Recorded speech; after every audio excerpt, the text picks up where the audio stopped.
Mähkmed Hagis esitlevad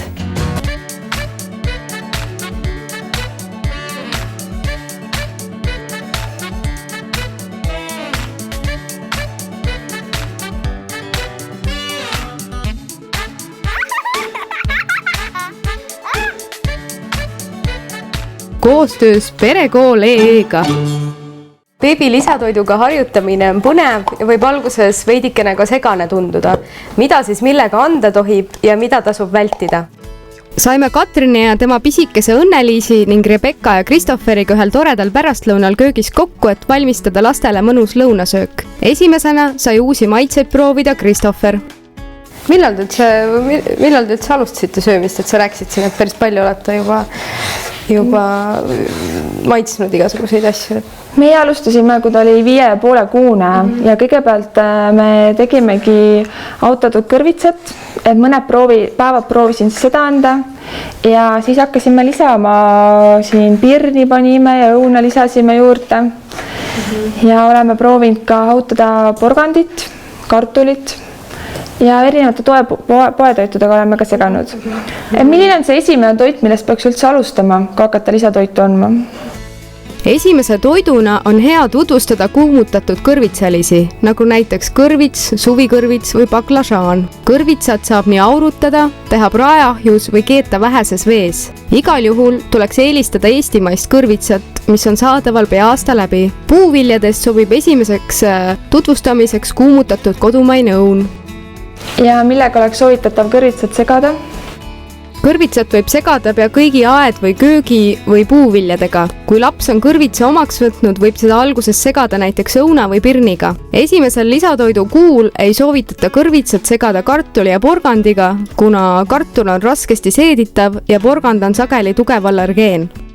Äkki ma lõikan talle mingi tükki õuna või ma ei tea, kuidas ta sul käest sööb? Ma ei ole kunagi proovinud, aga me arvan, võime talle anda mõne viilu. Kas sa tahad õuna või pirni? Pirni, jah. Et ta saaks ise selle kätte võtta. Just, ma mõtlesin. Aga millises koguses liha tuleks kõigepealt hakata andma? Et kui ma hakkan nüüd andma näiteks liha võib-olla siin kartuli ja kõrvitsaga, et võib-olla kui suur on see koguse liha, mis ma ta kõigepealt võin andma hakata? Lihaga võiks alustada 7.–8. elukuu paiku, siis kui laps on köögiviljad juba omaks võtnud. Enne 7. elukuud ei ole lapse seedefermendid veel valmis liha seedima. Alguses võiks liha olla menüüs 1 kord nädalas, 1 teelusikka täis ja hästi peenestatud viisil koos köögiviljadega. Lihaga alustades võib ka ainult lihakeeduleent köögiviljapüreega segada ja vaikselt liha juurde lisama hakata. Kuna liha on raskesti seeditav, ei soovitata liha rohkem kui 2-3 korda nädalas anda. Kas me anname äkki sulle juba lusika? Annan talle, las ta harjub sellega mängida. Noh, nüüd on valmis. Vaata, et tulin ei oleks. On uus maitse. Tuleb ikka käest nägusid, on ju? Seda ma kartsingi. Aga küsis uut ampsu, nii et järelikult nii halb ei ole, et lihtsalt on huvitav. Et tundub, et sulle maitseb, eks? Et ühesõnaga me saime valmis ükse toidu, et mida tal on huvitav nii süüa, kui millega ka mängida. Tundub, et Kristoffer kiitis meie toidu igatahes heaks. Nagu näha, oli seda tore lisaks söömisele ka patsutada. Vaatame nüüd järgmisena, mida Õnneliis meie kokakunstist arvab. Kas sa tahad porgandit või sa tahad kartulit? Porgandit. Porgandit. Sa tahad sülle hoopis, äkki emme võtab porgandit? Sülle hoopis, emme võtab porgandit kõigepealt. Vaata, siuke porgand tuleb. Siuke porgand tuleb. Et ma paneks siis, porgandi on ju, see talle meeldis rohkem. Ja paneks natuke brokolit ja suvikõrvitsat, et ma saan aru, et te olete ju natuke söönud, et siis erinevaid maitseid ka juba. Ja me oleme päris erinevaid söönud. Millest alustasite või millal või? Alustasin 5. kuul andsin talle maitsta kõrvitsat. Tavalist kõrvitsat kõigepealt.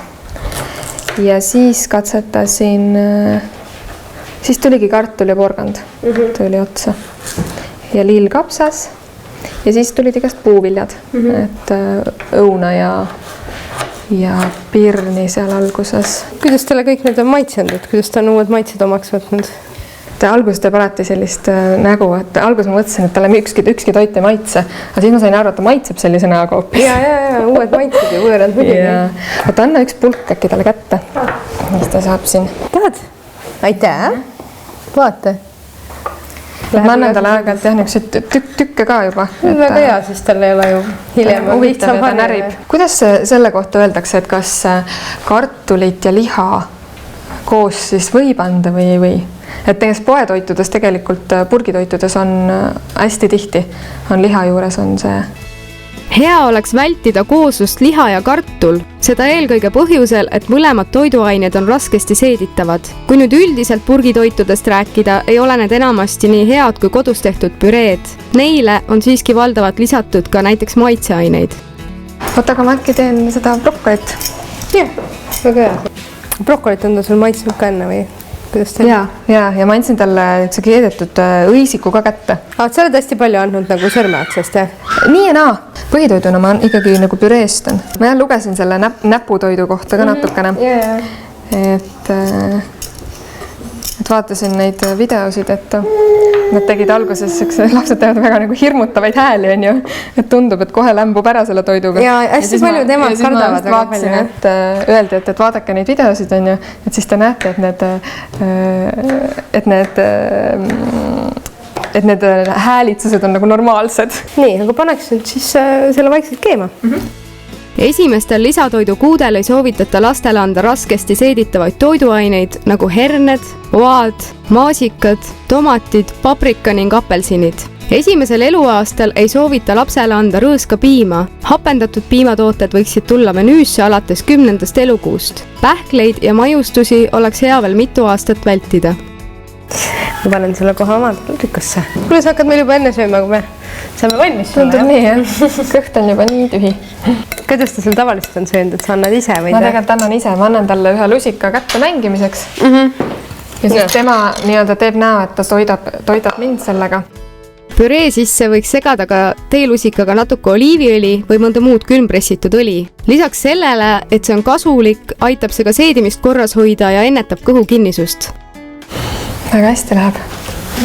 Ma ausatades ei ole nii tükilist ise andnudki.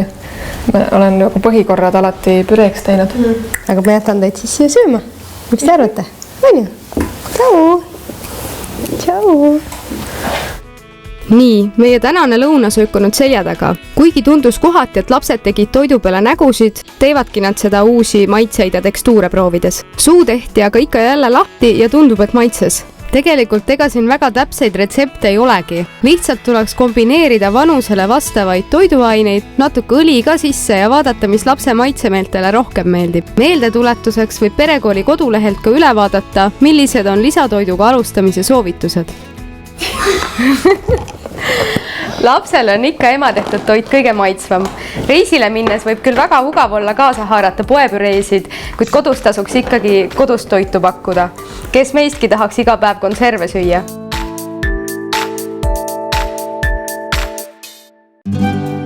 Esimene puudutus, esimene naeratus, esimene kohtumine.